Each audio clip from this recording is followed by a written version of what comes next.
Hello friends, आप सभी का स्वागत है। कुछ दिनों से वीडियो अपलोड नहीं हो पाने के कारण मैं माफ़ी चाहता हूं। तो आज हम लोग पढ़ने वाले ट्रांसफॉर्मेशन ऑफ एक्सिस का एप्लीकेशन। तो इसमें फर्स्ट जो एक्सप्रेशन है वो है सेकेंड डिग्री इक्वेशन का। ये फर्स्ट लाइन मैंने लिखा हुआ है। ये जो a x square plus 2bxy plus by² plus 2gx plus 2fy plus c equal to 0, ये इक्वेशन 1 है। इसी को हम लोग सेकेंड डिग्री इक्वेशन कहते हैं। तो हम लोग ये इक्वेशन कैसे फाइंड करें, इसी के ऊपर ये पूरा वीडियो है। तो ये जो इक्वेशन है ये हम लोग को फाइंड करना है, जो अगर कंडीशन कोई दिया हुआ है तो उस बेसिस पे। देखिए, मैं पहले ही डायग्राम बना चुका हूँ, तो इसे मैं समझा देता हूँ आप लोगों को। Let alpha beta be the point of intersection of the lines. मतलब ये जो पॉइंट है ये अल्फा बीटा है, जो एक्स और वाई जो इंटरसेक्ट हो रहा है, ओरिजिन पॉइंट या न्यू एक्सिस का जो इंटरसेक्शन पॉइंट है वो है जो अल्फा बीटा है। Transfer to the origin alpha beta, मतलब ये जो पुराना एक्सिस है एक्स 0y, ये पुराना एक्सिस है। इसी को ट्रांसफ़र करके एक नए ओरिजिन में ऑर्डेस में शिफ्ट किया है, जिसमें एक्स और वाई इंटरसेक्ट कर रहे हैं, जिसका coordinate point alpha and beta है। इसमें हम लोगों ने नया एक्सिस जो ड्रॉ किया ये इसी के पैरेलल ड्रॉ किया है, कोई डायरेक्शन चेंज नहीं किया है।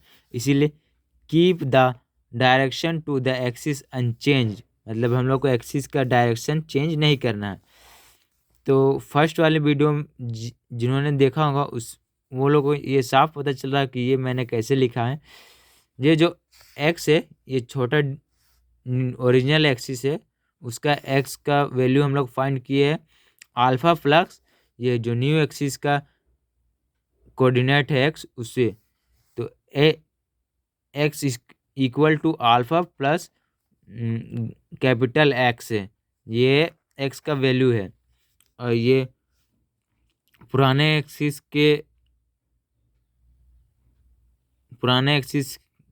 के लिए जो नए एक्सिस की तुलना में जो y का वैल्यू है वो है y equal to beta plus capital Y। तो सिंस एक्स वाई सेटिस्फाई 1, अगर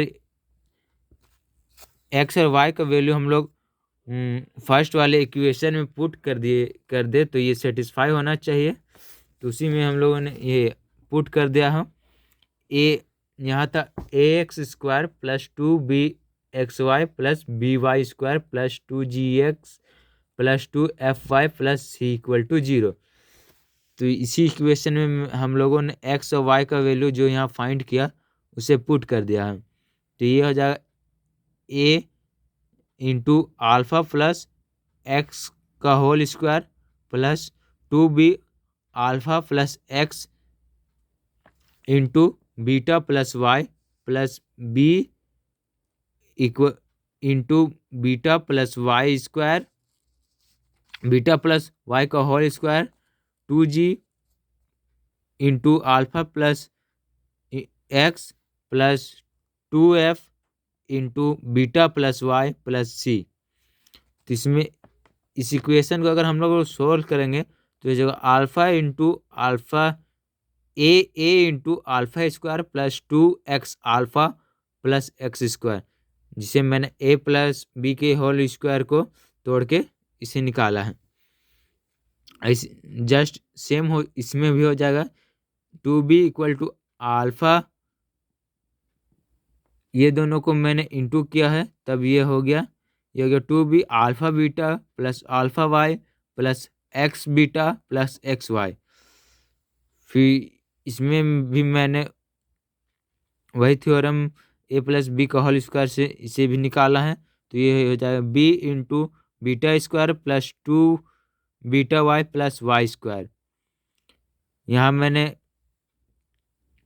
पुट कर दिया था, यहाँ एक्स का वैल्यू पुट कर दिया था, तो उसी से मैंने यहाँ पास निकाला 2g अल्फ़ा इंटू करने पर ये हो जाएगा 2g alpha plus 2gx plus F, यहाँ हो जाएगा 2, यहाँ इंटू किए तो यहाँ हो गया 2f beta plus 2fy plus C equal to 0। Solve किया मैंने इंटू करके, तो ये हो गया a alpha square plus 2a alpha x plus a x square plus 2b beta alpha plus 2b alpha Y plus 2b x beta plus 2b x y plus b beta square plus 2b beta Y plus b y square plus 2g alpha plus 2gx plus 2f beta plus 2fy plus C equal to 0। Equation में से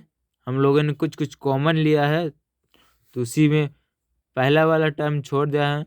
इसमें 2 इसमें जो ये है ए x square वो लिखा हुआ a x square plus 2b x y plus b y square, जो नॉर्मल इक्वेशन रहता वैसे यहाँ आ गया है। अब हम लोगों ने यहाँ में से अल्फ़ा में हम लोगों ने कॉमन निकाला है, इसमें से हम लोगों ने कॉमन निकाला है ये जो 2a अल्फ़ा एक्स था, इसमें से हम लोगों ने 2x कॉमन निकाला, तो ये हो गया a अल्फ़ा प्लस यहाँ से हम लोगों ने कॉमन निकाला है 2, यहाँ से हम लोगों ने कॉमन निकाला है, यहाँ से हम लोगों ने कॉमन निकाला 2b एक्स बीटा, इसमें से कॉमन निकाल तो b बीटा बचा। फिर हम लोगों ने यहाँ से कॉमन निकाला ये यहाँ से, तो ये 2g, यहाँ 2x कॉमन निकाल तो बचा g। पहले x का टर्म कॉमन लिया है, अब इसके बाद हम लोग y का टर्म कॉमन लेंगे, तो 2y कॉमन लेंगे, तो यहाँ हम लोग का हो जाएगा b अल्फ़ा, ये वाला b अल्फ़ा हो जाएगा, फिर यहाँ पास bx हो जाएगा,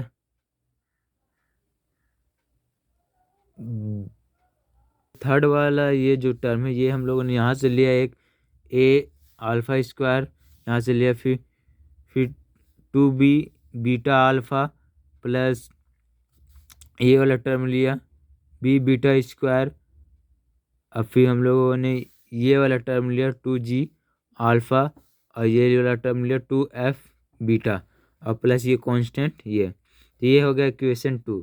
हम लोग जानते हैं कि a alpha plus b beta plus g equal to 0 हो सकता है, जो ये वाला टर्म है।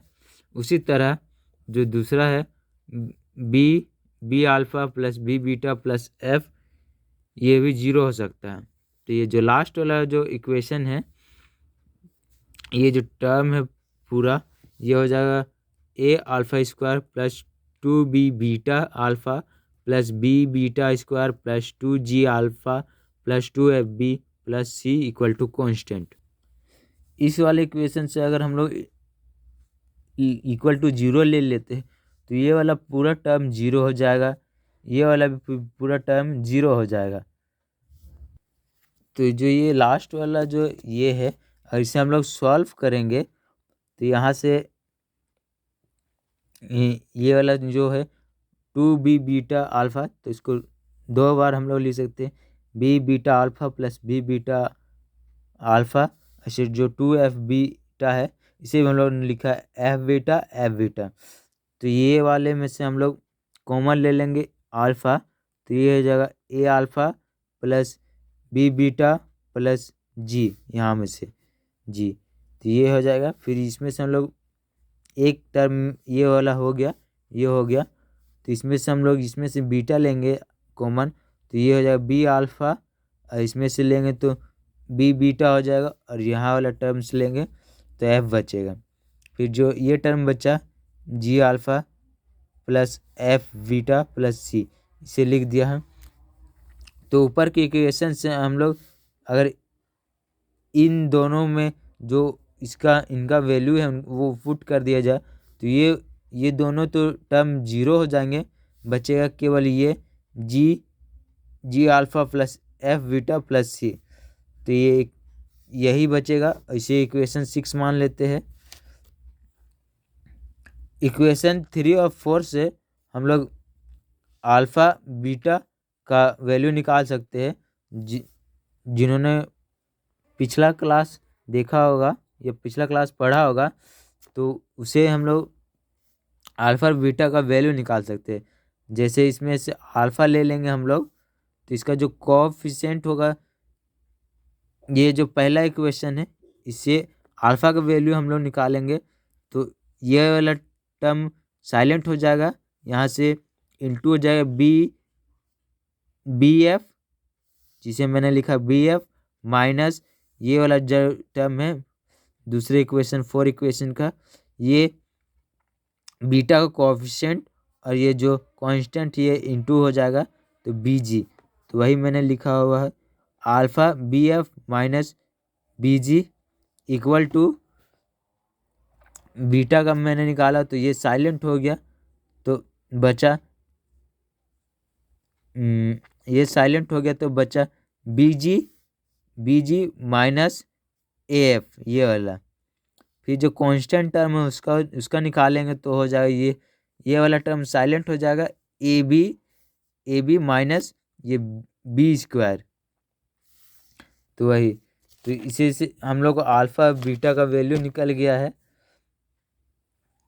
तो ये alpha equal to b F minus B g हो गया, इक्वल टू अगर ये हो गया तो इसका ये जो इक्वेशन इसका इक्वल टू में 1/a b minus B square equal to रखेंगे तो इससे अल्फ़ा का वैल्यू निकल जाएगा ए b F minus B ji equal to 1/a b minus B square. तो इसे सॉल्व करेंगे तो ये आ जाएगा b F minus B ji divided by A B minus B square. ऐसे बीटा का वैल्यू हम लोग निकालते a beta by b ji minus A f equal to 1/a b minus B square. तो उसका वैल्यू बीटा का value हो जाएगा G B minus A F A B minus B square. Constant term को निकालते 1/a b minus B square equal to 1, तो 1 इक्वल टू A B minus B square हो जाएगा। ये कॉन्स्टेंट टर्म का हो जाएगा। जो इक्वेशन 6 था उसमें हम लोग अल्फ़ा बीटा और कॉन्स्टेंट का वैल्यू अगर पुट करेंगे जाएगा g into b F minus b y divided by A B minus B square plus F G B minus f by A B minus B square plus c तो constant है, इसीलिए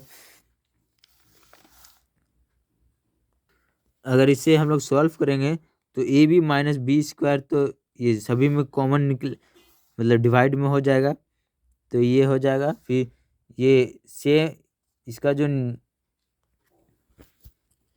ये term equal हो जाएगा, सभी में है तो ये हो जाएगा A B minus B square divide में सभी का हो जाएगा। यहाँ कुछ नहीं था तो यहाँ इंटू हो गया ये वाले वैसे, तो ये हो गया G B F minus G B plus F G B minus A F plus C into A B minus B square divided by A B minus B square. इसे सॉल्व करके ये आया A B C minus C B square plus G B F minus A F square plus G B F minus G square plus B.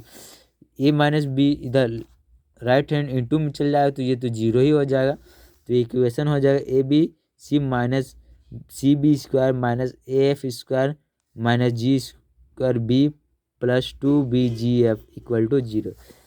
ये जो equation है ये straight line का equation है। So this is the required expression for general second degree equation for represent the pair of line. इसमें हम लोगों ने अल्फा बीटा का वैल्यू पुट फाइंड कर लिया था, जिसका अल्फा का वैल्यू था B F minus B ji divided by A B minus B square और बीटा का वैल्यू था G B minus F divided by A B minus B square. Thank you for today.